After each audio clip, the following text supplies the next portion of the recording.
ये कहानी है शांति निवास की, जहाँ जरा भी शांति नहीं थी। और शांति निवास में अगर शोर था तो वो भी शांति की बेटी की वजह से। मैंने तुम्हें कितनी बार कहा है कि ये मुझे नहीं खाना और सुबह सुबह कॉफी मेरे कमरे में आनी चाहिए, लेकिन तुम्हें जरा भी दिमाग नहीं है। तुम डेली गर्म दूध करके मेरे कमरे में लेकर आ जाती हो और सुबह के नाश्ते में ओट्स की जगह ये आलू के पराठे बना देती हो। माँ! बेटी के चिल्लाने की आवाज सुनकर शांति अब हॉल में आती है और नंदनी को इस तरह भड़कते देख वो अपनी बेटी नंदनी से सवाल करती है। क्या हुआ नंदनी, तो इस तरह चिल्ला क्यों रही है? तू जानती है ना ये समय मेरे पूजा करने का होता है। ये जानने के बावजूद तू मुझे इतनी जोर जोर से आवाज देकर बुला रही है। आखिर ऐसा कौन सा पहाड़ टूट गया जो तुझसे 10 मिनट रुका नहीं गया? रुका नहीं गया? अरे माँ, आप पहले मुझे ये बताओ, इस नौकरानी को आप महीने के कितने रुपए देती हो? अरे लेकिन हुआ क्या है, कुछ तो बता। नहीं, पहले आप मुझे बताइए कि आप इसे कितने रुपए देती हो। अरे 1000। लेकिन तू इस तरह भड़क क्यों रही है? ना तो तू मुझे कुछ बता रही है और ना ही शांत हो रही है। अरे आखिर बात क्या है? माँ की बातें सुनकर नंदनी अब उसे सारी बात बताती है। और अरे, जब आप इसे 10,000 रुपए महीना देती हो तो ये भी तो देखो ये सही से काम करती भी या नहीं। माँ, मैं और नौकरानी के भरोसे नहीं रह सकती। अरे भैया की उम्र हो रही है, भैया की शादी क्यों नहीं करवा रही है आप?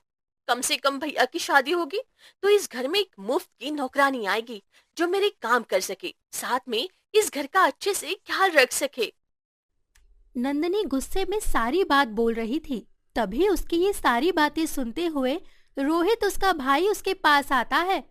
तो अपने काम के चक्कर में मेरी जिंदगी नर्क बनाने की सोच रही है, क्योंकि तुझे तो तेरी नौकरानी मिल जाएगी, लेकिन मेरा क्या? शादी के बाद तो मेरी जिंदगी जहन्नम बन जाएगी। वैसे रोहित, नंदनी ने कुछ गलत नहीं कहा। तेरी उम्र सच में हो चुकी है और तो और तुझे अब शादी कर लेनी चाहिए। वैसे भी कब तक कुंवारा बैठेगा तू?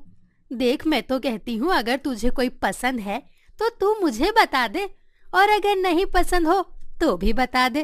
फिर मैं अपने हिसाब से इस घर में लड़की लेकर आऊंगी। माँ, मैं काम में इतना व्यस्त रहता हूँ कि लड़कीबाजी करने की मुझे फुर्सत ही नहीं है। और जब मुझे इन सब चीजों के लिए फुर्सत नहीं तो मेरी गर्लफ्रेंड कहाँ से होगी? इसीलिए आपको जो ठीक लगे वही कीजिए। तो बस फाइनल है कि भैया की शादी होगी और भैया के लिए लड़की चूज करेंगी हम, यानी कि मैं। इतना बोलकर अब नंदनी शांत हो जाती है, क्योंकि अब नंदनी की बात उसके घर वालों ने जो मान ली थी। लेकिन ये सब देख उसके घर की नौकरानी को बहुत अजीब लगता है और वो कुछ कहती नहीं है। समय गुजरता है और गुजरते समय के साथ रोहित के लिए एक रवीना नाम की लड़की का रिश्ता आता है, जो काफी अमीर थी। देखो नंदनी, रोहित, इस लड़की का नाम रवीना है। दिखने में जितनी खूबसूरत है उतनी ही अमीर भी है। अरे मोटा दहेज लेकर आएगी। मैं तो कहती हूँ शादी के लिए हाँ कह दे। माँ, क्यों पैसे पैसे करती रहती हो? अरे पैसे आप अपनी कब्र पर लेकर जाओगी क्या? हमारे पास भगवान की दया से किसी चीज की कमी नहीं है, इसीलिए एक अच्छी लड़की ढूंढो जो शांत स्वभाव की हो। भैया बिल्कुल ठीक कह रहा है माँ। वैसे भी अमीर घर की लड़कियां सही नहीं होती है। अरे गरीब घर की लड़की आएगी तो वो दब कर रहेगी, क्योंकि पहली बात उसे इस घर में इतनी नॉलेज नहीं होगी और हम उसे उसी तरह चलाएंगे जिस तरह हम चाहते हैं। लेकिन अगर अमीर घर की बहू आई तो वो हम पर अपना हुक्म जताएगी और राज करेगी इस घर पर। और आप तो जानती है कि मुझे ऐसी भाभी नहीं चाहिए जो यहाँ पर आकर अपनी चलाए। वैसे नंदनी बिल्कुल सही कह रही है माँ। आप जानती है ना कि हमारी नंदनी कैसी है। अब मैं तो बाहर ऑफिस चला जाया करूंगा, लेकिन रहना तो आप दोनों को होगा। इसीलिए एक ऐसी लड़की ढूंढो जो शांत हो, क्योंकि अमीर घराने की लड़कियां कभी शांत नहीं होती। अब एग्जाम्पल के तौर पर अपनी बेटी को ही देख लो। भैया, तुझे नहीं लगता कि तू कुछ ज्यादा ही बोलता है? मैं कोई लड़ाकू नहीं हूँ। मुझे बस इस घर में शांति चाहिए, जो कि एक नौकरानी के होते हुए कभी नहीं हो सकती। अरे जो सफाई और शांति एक बहू के घर में आने से होती है वो कभी और कोई नहीं रख सकता। नंदिनी की बात सुनकर अब सभी लोग चुप हो जाते हैं तो वहीं शांति भी अब अपने बेटे रोहित के लिए गरीब घर की लड़की ढूंढने लगती है। ऐसे ही एक दिन शांति की बहन कविता उसके घर आती है। अरे कैसी हो जीजी तुम? मैं तो ठीक हूँ कविता, तुम बताओ तुम कैसी हो? बड़े दिनों बाद अपनी बड़ी बहन को याद किया है, कोई खास वजह? जीजी, अपनी बड़ी बहन को तो याद हमेशा करते थे, लेकिन आपको ही समय नहीं मिलता कि आप अपनी छोटी बहन को फोन या मैसेज करके उसका हाल चाल समाचार पूछ ले। सही बात है, आप ठहरी अमीर और हम ठहरे गरीब, तो आप हम जैसे से बात क्यों करेगी? हाँ, अरे नहीं नहीं कविता, ऐसी कोई बात नहीं है, तुम कुछ ज्यादा ही सोच रही हो। अरे मैं तो हमेशा तुम्हें याद करा करती थी, लेकिन क्या है ना, समय ही नहीं मिलता था तुझे कॉल मैसेज करने का। ये सब तो कहने की बात है। खैर, वैसे जीजी, हम यहाँ आपसे एक सवाल करने आए हैं। हम सुने हैं कि अमीर घराने की लड़कियों को आप अपने बेटे के लिए ठुकरा रही है, सिर्फ इसलिए क्योंकि आपको गरीब घर की लड़की चाहिए। ऐसा क्यों? अरे वो क्या है ना, बड़े और अमीर घराने की लड़की बदतमीज और कामचोर होती है, लेकिन यहीं अगर छोटे और गांव की लड़की आती है तो उन्हें अपने से बड़ों को किस तरह से बात की जाती है ये भी पता है, और घर के वो काम भी अच्छे से जानती है।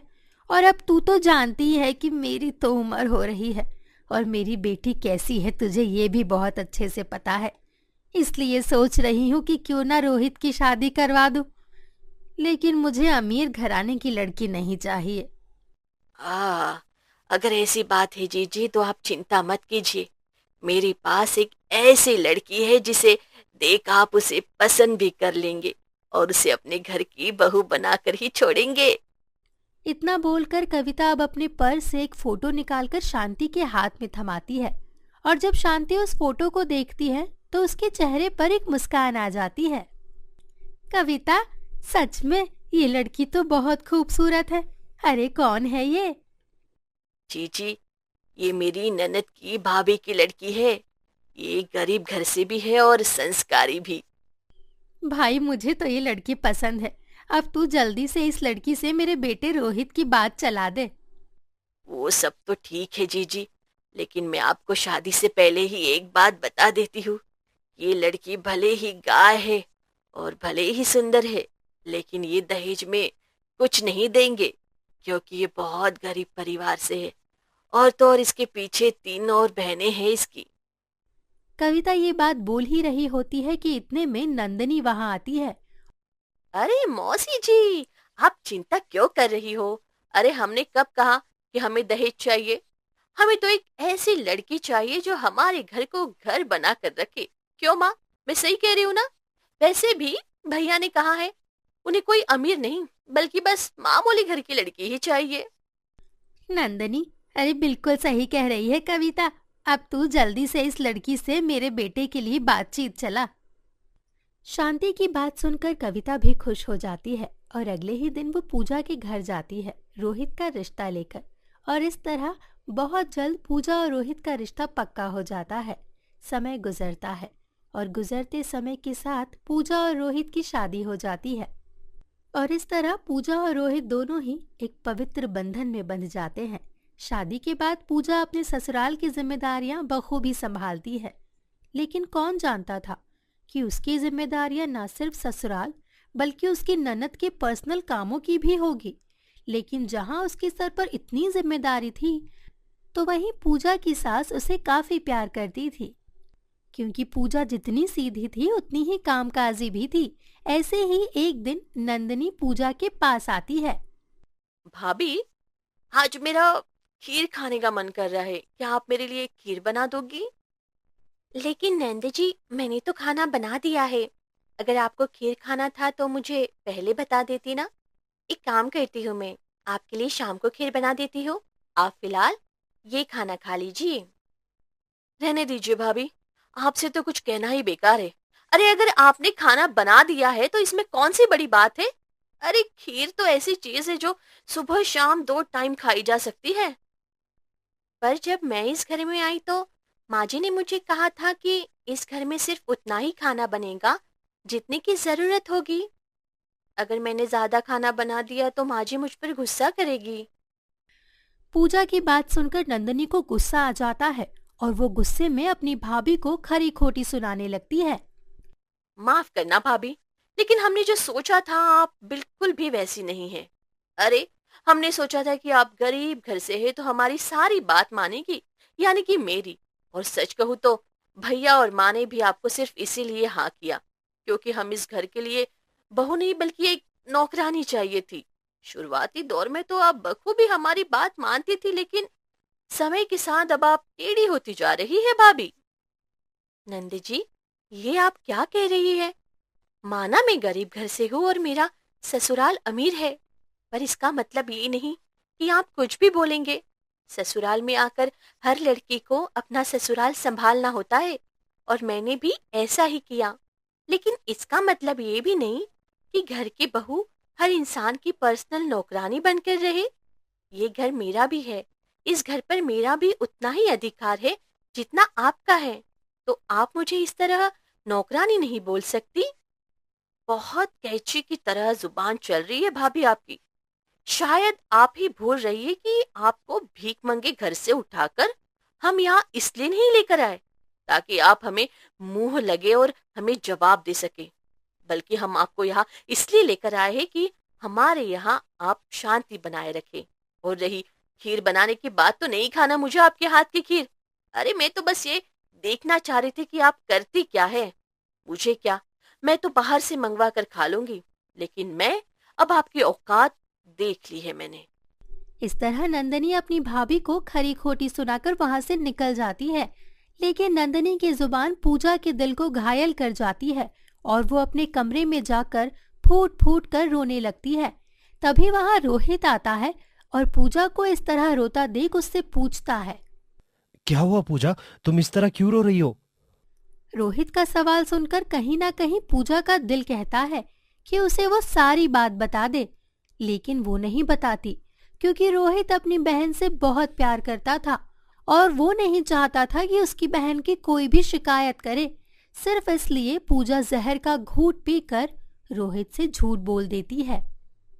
कुछ नहीं रोहित, वो क्या है ना, मुझे माँ की याद आ रही थी, इसलिए बस थोड़ा सा रोना आ गया। मैं जानता हूँ पूजा, तुम मुझसे झूठ बोल रही हो। तुम्हारे और नंदिनी के बीच में क्या बहस हुई वो सब मैं किचन के बाहर सुन चुका हूँ, लेकिन तुम मुझे सिर्फ इसलिए नहीं बताना चाह रही क्योंकि तुम नहीं चाहती कि मैं नंदिनी के ऊपर गुस्सा करूँ या फिर नंदिनी की कोई शिकायत मेरे पास आए। रोहित मन ही मन पूजा के लिए बहुत दुखी था क्योंकि भले ही उसके ससुराल में उसकी सास और पति अच्छे थे, लेकिन नंदनी ने पूजा को खून के आंसू रुला रखे थे। समय गुजरता है और एक दिन नंदनी कॉलेज से घर आती है तो पूजा कहती है। नंदिनी, तुम आ गई। एक काम करो, तुम बैठो, मैं तुम्हारे लिए चाय बना कर लाती हूँ। भाभी, मैं चाय नहीं पीती, इसलिए आप मेरे लिए कॉफी बना कर लाना प्लीज। आप इतने समय से इस घर में हैं और वो भी मेरे साथ। इसके बाद भी आपको ये पता नहीं कि मुझे क्या पसंद है और क्या नहीं। खैर, आपको कॉफी बनाकर लानी है तो लाइए, वरना कोई बात नहीं। ठीक है ननद जी। इस तरह पूजा अपनी ननद के लिए कॉफी बनाकर लाती है और उसको पीने के लिए देती है। ऐसे ही अब समय गुजरने लगता है और नंदनी देखती है कि शांति का ध्यान नंदनी की जगह नहीं बल्कि अपनी बहू पूजा पर ज्यादा रहता है। ये देख नंदनी चिढ़ जाती है और गुस्से में बोलती है। हर वक्त पूजा पूजा पूजा पूजा, आह! जब देखो माँ तो बस पूजा के ही गुण गाती है। लेकिन कोई बात नहीं, मेरा भी नाम नंदिनी है। मैं भी मम्मी की नजरों में इनके खिलाफ नफरत नहीं भर दी ना, तो मेरा भी नाम नंदिनी नहीं। अब क्या था, नंदनी किचन में अपनी भाभी के पास जाती है और अपनी भाभी को पीछे से पकड़कर कहती है। भाभी, क्या हुआ ननद जी? भाभी, वो दरअसल मुझे ना कुछ पैसे चाहिए थे। नंदिनी, अगर तुम्हें पैसे चाहिए तो माँ जी से बात करो। मैं जानती हूँ कि माँ ही तुम्हें पैसे देने के लिए कभी मना नहीं करेगी। एक बार बात तो करके देखो। नहीं भाभी, आप तो जानती हैं कि अगर मैं माँ से पैसे लिए तो वो मुझसे 36 सवाल पूछेगी और पैसे नहीं देगी। वो अलग साथ है और घर में अलग से डांट पड़ेगी। इसीलिए मैं आपसे मदद मांगने आई हूँ। प्लीज मुझे पैसे दिलवा दीजिए ना, प्लीज भाभी प्लीज। अच्छा, कितने पैसे चाहिए मेरी ननद को? ओ भाभी, मुझे किसी को देने हैं क्योंकि मैंने किसी से उधार लिए थे। चलो ठीक है, मैं एक बार मम्मी जी से बात करती हूँ। लेकिन माँ जी से पैसे लेने कितने हैं ये तो बता दीजिए, तभी तो मैं आगे जाकर बात करूंगी ना। वो 10,000 रुपये चाहिए थे भाभी। प्लीज मना मत करना प्लीज। नंदनी अपनी भाभी से काफी रिक्वेस्ट करती है, जिसे देख अब पूजा अपनी सास के पास चली जाती है। तो वहीं अब नंदनी हंसते हुए खुद से कहती है। मेरी प्यारी भाभी, जाओ जाओ मम्मी से पैसे मांगो। पूजा अपनी सास शांति के पास जाती है और अपनी सास से कहती है। मम्मी जी, हाँ बहू, बोल क्या हुआ? वो मम्मी जी, मुझे आपसे कुछ मांगना है। क्या? मुझे आपसे 10,000 रुपये चाहिए। लेकिन इतने क्यों पूजा? कुछ काम है क्या, या तुझे किसी को देने हैं? देख, जो बात है वो मुझे साफ साफ कह दे। अगर तूने मुझसे कुछ भी छुपाया तो तेरे लिए अच्छा नहीं होगा। वो मम्मी जी, नंदिनी को पैसे चाहिए, लेकिन उन्होंने मुझे ये बात आपको बताने के लिए मना की है। लेकिन नंदनी को इतने पैसों की जरूरत क्यों पड़ गई? तू रुक, मैं उससे अभी पूछती हूँ। पूजा की बात सुनकर अब शांति नंदनी को बुलाती है और उससे पूछती है। नंदनी, तुझे 10,000 की क्या जरूरत पड़ गई? मुझे? मम्मी, मैंने कब मांगे आपसे 10,000 रुपये? तेरी भाभी तो कह रही थी कि तुझे 10,000 रुपए चाहिए, इसलिए तूने अपनी भाभी को बोला और उसे मेरे पास भेजा पैसे मांगने के लिए। ऐसा कुछ नहीं है माँ, मैं किसी को किसी के पास नहीं भेजा पैसे मांगने के लिए। और अगर मुझे पैसे की जरूरत हुई ना तो मैं सीधा आपसे मांगूंगी, ना कि बीच में किसी का सहारा लूंगी। नंदिनी, तुम झूठ क्यों बोल रही हो? तुमने ही तो मुझे कहा था कि तुम्हें 10,000 रुपये चाहिए किसी को देने के लिए। भाभी, आप झूठ बोल रही है। अरे भला मैं क्यों लूंगी? मुझे क्या जरूरत है यार? अगर मुझे पैसे लेने होंगे तो मैं सीधा माँ से ले लूंगी ना। अरे मेरा घर है, इतना अमीर है कि मुझे मेरे घर वालों ने किसी भी चीज की कमी नहीं छोड़ी। मुझे पैसे चाहिए तो मैं भैया से डायरेक्ट बोलूंगी या आपका सहारा लूंगी। ये बात मैं फिर दोहरा रही हूँ, मैंने इनसे पैसे नहीं लिए। पूजा, तू झूठ कब से बोलने लगी? मम्मी जी, मैं झूठ नहीं बोल रही। तो भाभी, आप कहना चाहती हो कि मैं झूठ बोल रही हूँ? वाह भाभी वाह। अरे बहू, ले पैसे। अगर तुझे चाहिए तो मुझसे सीधा मांग ले। ऐसे नंदिनी का नाम लेकर पैसे लेना अच्छी बात नहीं। इतना बोलकर शांति वहां से चली जाती है। तो वहीं जब पूजा नंदिनी की ओर देखती है तो नंदिनी भी अपनी भाभी से बिना नजरें मिलाए ही वहां से चली जाती है। पूजा को कुछ समझ नहीं आ रहा था कि नंदिनी उसके साथ आखिर ऐसा क्यों कर रही थी। पर पूजा करती भी तो क्या, उसके पास नंदिनी के खिलाफ ना तो कोई सबूत था और ना ही वो उसको किसी के आगे गलत साबित करना चाहती थी। समय गुजरता है। ऐसे ही एक दिन सभी लोग खाने की टेबल पर बैठे थे कि तभी शांति सभी से कहती है। रोहित, नंदिनी, अरे पूजा, मैं सोच रही हूँ कि अब नंदिनी की उम्र हो रही है और सही समय पर अगर बेटी अपने घर विदा हो जाए तो ज्यादा अच्छा होता है। माँ, आप कहना क्या चाहती हो? साफ साफ कहो। अरे मैं ये कहना चाहती हूँ बेटा कि नंदिनी के हाथ समय रहते हमें पीले कर देने चाहिए। तू तो जानता है ना, आजकल का समय कितना खराब चल रहा है। अरे वैसे भी अब नंदिनी की पढ़ाई भी पूरी हो चुकी है, तो अब वो शादी कर अपने घर जाए तो ज्यादा अच्छा है। बात तो बिल्कुल ठीक कह रही हो माँ, लेकिन शादी नंदिनी को करनी है, इसीलिए फैसला भी हमें उसी का सुनना होगा। नन्नी, तू शादी करना चाहती है क्या? तू अपने ससुराल जाने के लिए तैयार है? सच कहो भैया तो हाँ, मुझे भी अब लगता है कि मेरी उम्र हो रही है और समय रहते मुझे शादी कर लेनी चाहिए। लेकिन मैं आप सभी लोगों से एक बात कहना चाहती हूँ कि मैं एक मोहित नाम के लड़के को पसंद करती हूँ और मैं शादी उसी से करना चाहती हूँ। नंदनी की बात सुनकर रोहित उसकी शादी मोहित नाम के लड़के से करवाने के लिए तैयार हो जाता है और बहुत जल्द अब नंदनी के परिवार वाले मोहित के परिवार वालों से मिलते हैं और इस तरह दोनों परिवारों के बीच आपसी सहमति के अनुसार नंदनी और मोहित की शादी हो जाती है। नंदनी अब अपने ससुराल चली जाती है और अपने ससुराल की जिम्मेदारी बखूबी संभालती है। लेकिन सिर्फ पति के अच्छे होने से कुछ नहीं होता। नंदनी ने अपने ससुराल की जिम्मेदारी संभाल तो ली थी, लेकिन फिर भी उसके ससुराल वाले उसे आए दिन खरी खोटी सुनाते रहते। बहू, सच में तुझे तेरी माँ ने कुछ नहीं सिखाया? अरे माना कि तू बड़े घर की थी, लेकिन तुझे घर के काम करना आना चाहिए। देख तो, बाहर बारिश हो रही, लेकिन तेरी एक लापरवाही के कारण हमारे सारे कपड़े भीग गए। मामा, माफ करना माँ जी, गलती हो गई, लेकिन आगे से ध्यान रखूंगी कि ऐसी गलती दोबारा ना हो। सच में, अगर गलती का ध्यान रखे तो ही ज्यादा अच्छा है तेरे लिए। पता नहीं मेरा बेटा कैसी लड़की को पसंद करके ले आया है इस घर में। इतना बोलकर अब नंदनी की सास वहां से चली जाती है, पर अपने ससुराल का ऐसा बर्ताव नंदनी को जरा भी अच्छा नहीं लगता। नंदनी को समझ में आता है कि उसने अपनी भाभी के साथ क्या क्या किया था। सीधे शब्दों में कहीं तो अब नंदनी को अपने किए पर पछतावा होने लगा था।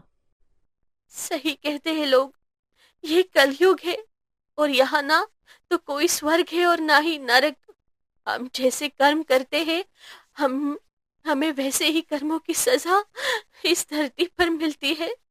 मैंने अपने भाभी के साथ इतना बुरा किया, शायद उसी का फल मुझे अब मिल रहा है। इस तरह उदास नंदनी ससुराल में रहने लगती है, क्योंकि उसने जैसा किया उसे उसके कर्मों की सजा मिलने लगी थी। उसने अपनी भाभी के साथ अच्छा बर्ताव नहीं किया था, शायद इसलिए उसके ससुराल वाले उसका खास ध्यान नहीं रखते थे और अब नंदनी ने इसी को अपनी किस्मत मान लिया था। समय गुजरता है और जब नंदनी अपने मायके आती है तो वो अपनी भाभी से माफी मांगती है और इस तरह सुधर जाती है।